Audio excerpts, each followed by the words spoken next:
हरिओम. राजा जनक आणि सर्वज्ञानी श्री अष्टावक्र यांचा ज्ञानसंवाद. अष्टावक्र गीता, अध्याय 1, श्लोक 7. एको द्रष्टासी सर्वस्य मुक्तप्रायोषी सर्वदा अयमेव हि ते बंधो दृष्टारम पश्यसितरम.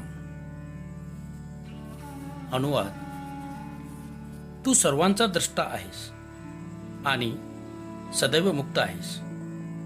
स्वतः ऐवजी दुसऱ्याला द्रष्टा मानतोस, हेच तुझे बंधन आहे. विवेचन. या सूत्रात अष्टावक्र अद्वैताचे महत्त्व स्पष्ट करून द्वैतवादी विचारांनाच बंधनाचे कारण मानून जनकास सांगतात की हा आत्माच परमात्मा आहे, हाच ब्रह्म आहे. दोन्ही भिन्न नाहीत, एकच आहेत. तू सुद्धा तेच ब्रह्म आहेस आणि संपूर्ण सृष्टी सुद्धा त्याच एका ब्रह्माची अभिव्यक्ती आहे. आणि हा आत्माच सर्वांचा द्रष्टा आहे, म्हणून तूच सर्वांचा द्रष्टा आहेस. परमात्मा मुक्त आहे, म्हणून तू सुद्धा खरोखर मुक्त आहेस. परंतु तुझ्या बंधनाचे कारण हेच आहे की तू स्वतःला सोडून दुसऱ्याला द्रष्टा मानतोस. द्वैत अद्वैत दृष्टिकोनविषयी हे सूत्र फार महत्त्वपूर्ण विचार मांडते. अष्टावक्र म्हणतात, तू सर्वांचा द्रष्टा आहेस, दुसरा कोणी द्रष्टा नाही. द्वैतवादी म्हणतात की ईश्वर व मनुष्य भिन्न आहेत, परमात्मा व आत्मा भिन्न आहेत. ईश्वर व सृष्टी वेगवेगळे आहेत. ईश्वर कर्ता आहे, त्याने सृष्टी निर्माण केली. तो आकाशात किंवा स्वर्गात बसला आहे आणि तेथून सर्व सृष्टींचे संचालन करतोय. सर्व त्याच्या मर्जीनुसार व आदेशानुसार होत आहे. तो दया करतो, बक्षीस देतो, दंड देतो व तोच न्याय करतो. सर्व त्याचे शासन आहे. त्याची संपूर्ण शासन व्यवस्था आहे. त्याने सृष्टी बनवली, स्वर्ग नरक तयार केलेत, पशु पक्षी जीवजंतू मनुष्य त्यानेच बनविले. हा आत्मा ईश्वर नसून त्याची संतती आहे. ईश्वराचा व आत्म्याचा पिता पुत्राचा संबंध आहे. मालक गुलामाचा संबंध आहे. ईश्वर मुक्त आहे, आत्मा गुलाम आहे व तो बंधनात आहे. गुलाम कधी मालक होऊ शकत नाही. ख्रिश्चन, मुसलमान व ब्रह्मकुमारी पंथाचे लोक असेच म्हणतात. काही धर्म ब्रह्मा, जीव व प्रकृती तिघांनाही अनादी मानतात. काही आत्मा व सृष्टीला अनादी मानतात, तर काही पुरुष व प्रकृती दोघांना अनादी मानतात. काही प्रकृतीलाच सर्व काही मानतात व ईश्वराच्या सत्तेवर, अस्तित्वावर विश्वास ठेवत नाहीत. ते या चैतन्याच्या प्रकृतीचा गुणधर्म समजतात. अशा वेगवेगळ्या सिद्धांताच्या धारणांच्या मध्यभागी अष्टावक्र धैर्याने जाहीर करतात की चैतन्य आत्माच ब्रह्म आहे. याच्याहून वेगळा असा कोणी ईश्वर नाही. हा आत्मा एकमेव द्रष्टा आहे, साक्षी आहे. काही धर्म असे मानतात की आकाशात ईश्वर बसलाय व तिथून बसल्या बसल्या तो सर्व पाहतोय, पाप पुण्य निहाळतोय. अष्टावक्र म्हणतात, हा आत्माच परमात्मा आहे व तोच द्रष्टा आहे. ह्याच्याहून वेगळा कोणी द्रष्टा नाही. हा आत्मा मुक्तच आहे, तो कोणत्या बंधनात नाही. मुनिश्रेष्ठ जनकाला सांगतात की तुझे बंधन हेच आहे की तू स्वतः ऐवजी दुसऱ्याला द्रष्टा मानतोस. जर दुसरा कोणी असेल तर बंधन आलेच. जर एकच असेल तर कोण कुणाला बांधणार? तो मुक्त आहे. जर ईश्वर आत्म्यापेक्षा वेगळा असेल, आत्म्यापेक्षा मोठा असेल, तेव्हा बंधनाचा प्रश्न येतो की आत्मा त्याच्या अधीन आहे, गुलाम आहे, त्याचा सेवक आहे. जेव्हा दुसरा कोणी नाही तेव्हा बंधन कुणाचे? तो मुक्तच आहे. म्हणून आत्म्यापेक्षा ईश्वराचे अस्तित्व वेगळे मानणे हेच बंधन आहे. असे मानले तर आत्मा कधीच मुक्त होऊ शकत नाही. याच कारणाने ईश्वराचे अस्तित्व आत्म्यापेक्षा वेगळे मानणाऱ्या धर्मात मुक्तीची धारणा आढळत नाही. म्हणून अन्य धर्म स्वर्ग नरक व ईश्वरांच्या साम्राज्याच्या गोष्टी करतात. केवळ अद्वैतवादीच मुक्तीची गोष्ट करू शकतात. स्वतंत्र होण्यात फार भय आहे, फार असुरक्षितता आहे. मनुष्य स्वभावतः सुरक्षिततेकरिता गुलामी शोधतो. म्हणून अन्य धर्मात ईश्वराला आपला मालक ठरवून स्वतःला त्याचे गुलाम मानतात. याच विचारधारणेने द्वैतवादी अन्य धर्मांना जन्म दिला. उपनिषदे म्हणतात, अयमात्मा ब्रह्मा तत्वमसी, म्हणजे मीच तो ब्रह्मारूपी आत्मा आहे व तू सुद्धा तेच ब्रह्मा आहेस. हीच अद्वैताची धारणा आहे. मुनिश्रेष्ठ अष्टावक्र अद्वैतवादी आहेत. म्हणून राजा जनकाला ते सांगतात, तू आत्मा आहेस व हा आत्मा द्रष्टा परमात्मा आहे. ह्याच्याहून वेगळा असणाऱ्या आकाशात बसणाऱ्या ईश्वराला द्रष्टा मानणे हेच तुझे बंधन आहे. अज्ञानीच आत्म्यापेक्षा वेगळा असणाऱ्या ईश्वराला द्रष्टा किंवा कर्मफल दाता आणि कर्ता मानतात. ज्ञानी तसे मानत नाही. हरिओम.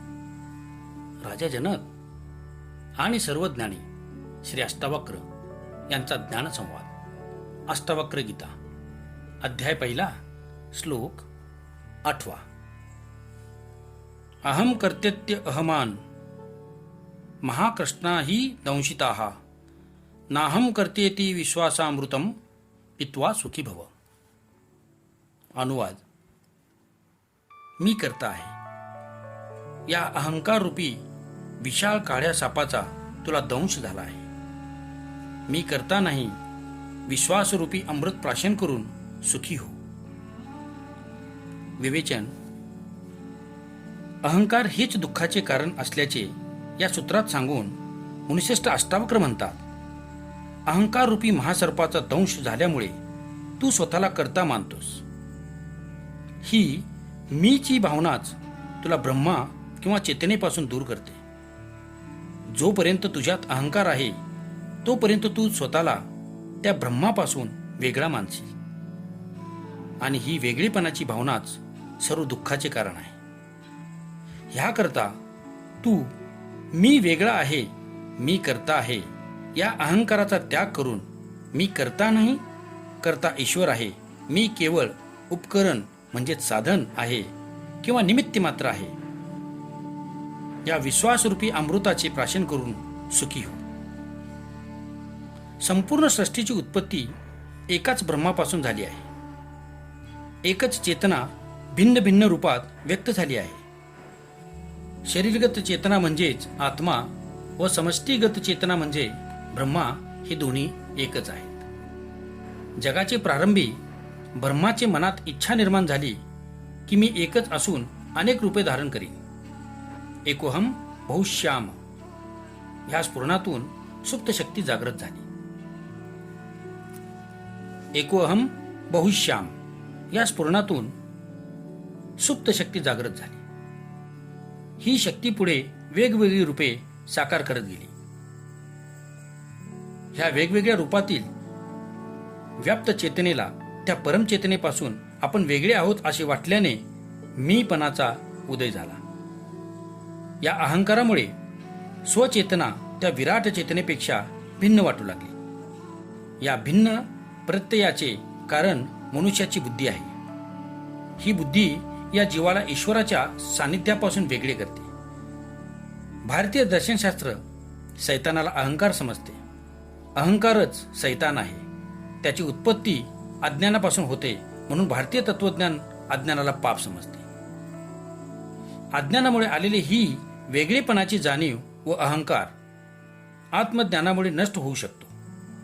जेव्हा आत्म्याचा बोध व ज्ञान होते तेव्हा भ्रम नाहीसा होतो आणि मनुष्य आपल्या वास्तविक रूपाला ओळखू शकतो. तेव्हाच तो शांत व सुखी होतो. म्हणून अष्टावक्र सांगतात की मी करता नाही, ह्या विश्वासाचे अमृत प्राशन करून सुखी हो. अहंकार भिकारी असतो. तो सतत जास्तीची मागणी करतो. कितीही मिळाले तरी तो रिकामा राहतो. सिकंदरासारखा जगजेता सुद्धा मरताना मी रिकाम्या हाताने जातोय असे उद्गार काढतो. या जगातल्या व्यवहार म्हणजे सारा अहंकाराचा खेळ आहे. हा अहंकार स्वतःचे प्रदर्शन करू इच्छितो. मनुष्याच्या खऱ्या गरजा खूप कमी आहेत व त्या सहजपणे पुऱ्या होऊ शकतात, पण त्याचे अधिकांश कार्य अहंकार तृप्तीसाठीच केले जाते. हा अहंकार कठीण व असाध्य कार्य करण्यातही स्वारस्य दाखवितो.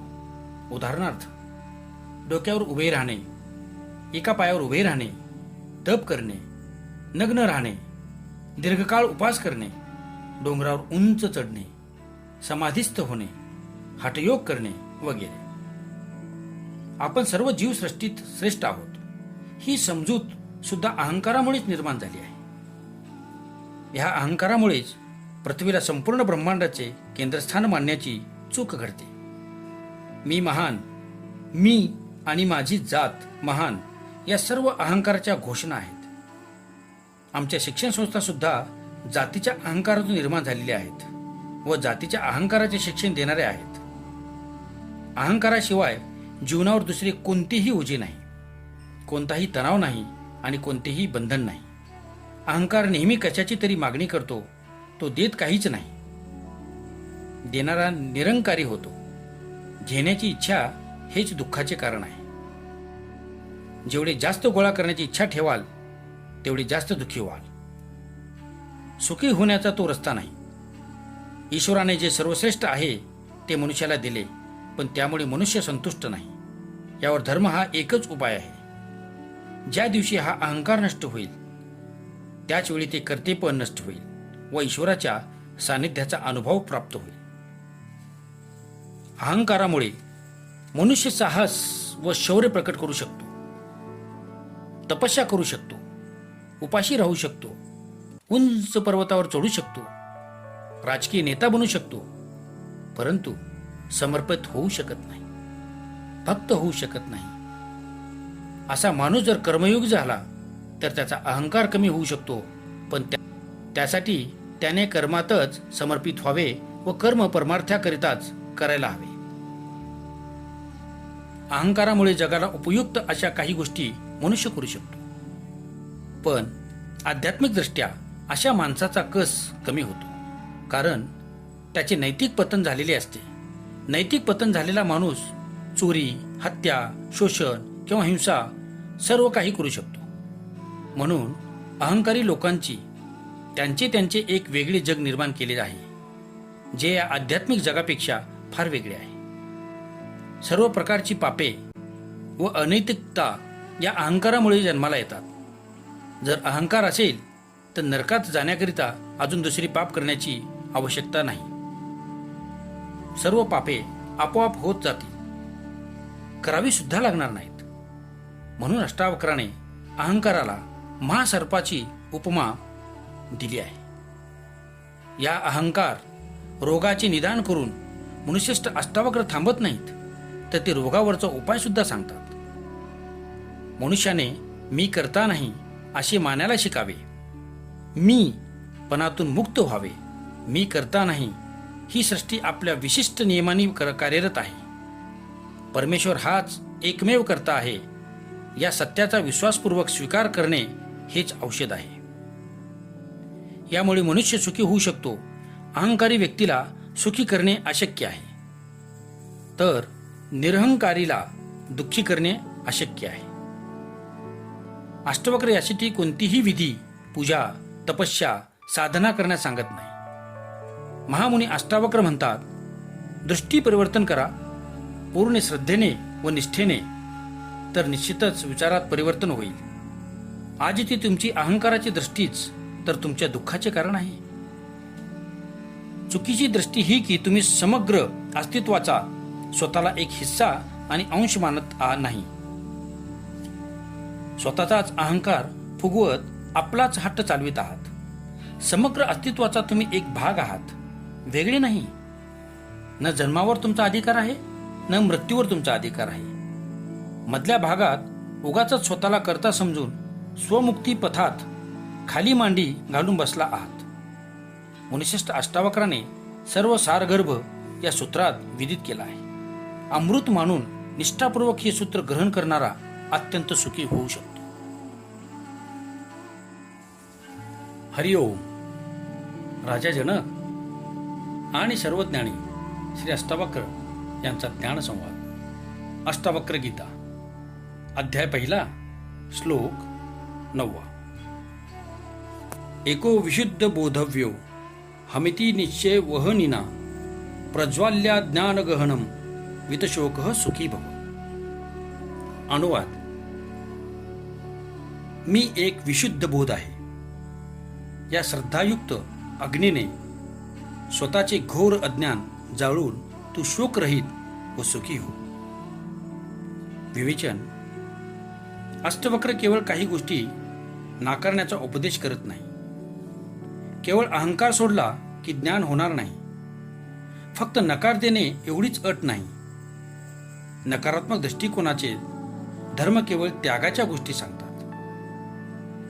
घरदार, पत्नी, मुले, कपडे सर्व सोडून जंगलात जा, उपाशी राहा, भिक्षा मागून खा, वगैरे वगैरे.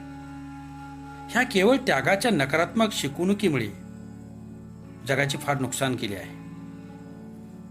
सर्व काही त्यागले पण मिळाले काहीच नाही. अशा व्यक्तीची स्थिती फार दयनीय होते. त्याची दिशाभूल होऊन तो हरवून जातो. धोब्याच्या गाढवाप्रमाणे घरी आश्रय नाही आणि घाटावर राहता येत नाही. परंतु अष्टावक्रांचा उपदेश सकारात्मक व होकारवादी आशापूर्ण दृष्टिकोन आहे. मुनिश्रेष्ठ सांगतात, केवळ अहंकार सोडल्याने, कर्तीपण सोडल्याने ब्रह्माची प्राप्ती होईल असे नाही. अहंकार सुटला असा भ्रम सुद्धा होऊ शकतो, पण प्रत्यक्षात मनात अबोध पातळीवर अहंकार शिल्लक राहू शकतो. अंधार नाही असे मानल्याने अंधार नष्ट होत नाही. दीप प्रज्वलित झाल्यानेच तो नाहीसा होतो. म्हणून अष्टवक्र निश्चयपूर्वक विश्वास देत सांगतात की आत्मज्ञान होण्यासाठी तू श्रद्धापूर्वक हे सत्य स्वीकार कर की तू एक विशुद्ध बोध स्वरूप आत्मा आहेस. म्हणजे तुझे अज्ञान कितीही असले तरी एका क्षणात ते नष्ट होईल. अज्ञान अस्तित्वातच नसते. तो केवळ ज्ञानाचा अभाव आहे. जोपर्यंत ज्ञान नाही तोपर्यंत अज्ञान राहते, परंतु ज्ञानोदय होताच तो नाहीसा होतो. या ज्ञानप्राप्तीनंतरच मनुष्य शोकरहित होऊन सुखी होतो. अज्ञानामुळे माणसाच्या अनेक अपेक्षा असतात. जेव्हा या अपेक्षा पूर्ण होत नाही तेव्हा तो दुःखी होतो. अपेक्षा रहित जगणे ही एक कला आहे. जे मिळाले त्यातच समाधान मानून संतोषाने जगणे हेच परमसुख आहे. जेवढ्या अपेक्षा वाढतील तेवढे दुःख वाढते. सर्व अपेक्षा पूर्ण झाल्या असे कुणाचेच बाबतीत घडत नाही. ही माहीत असूनही मनुष्य अपेक्षा करत जातो व दुःख वाढत जाते. या दुःखाचे कारण तो स्वतःच आहे, दुसरा कोणी नाही. हे अज्ञान विशुद्ध ज्ञानानेच नष्ट होऊ शकते. म्हणून आत्मबोध हाच आवश्यक व पुरेसाही आहे.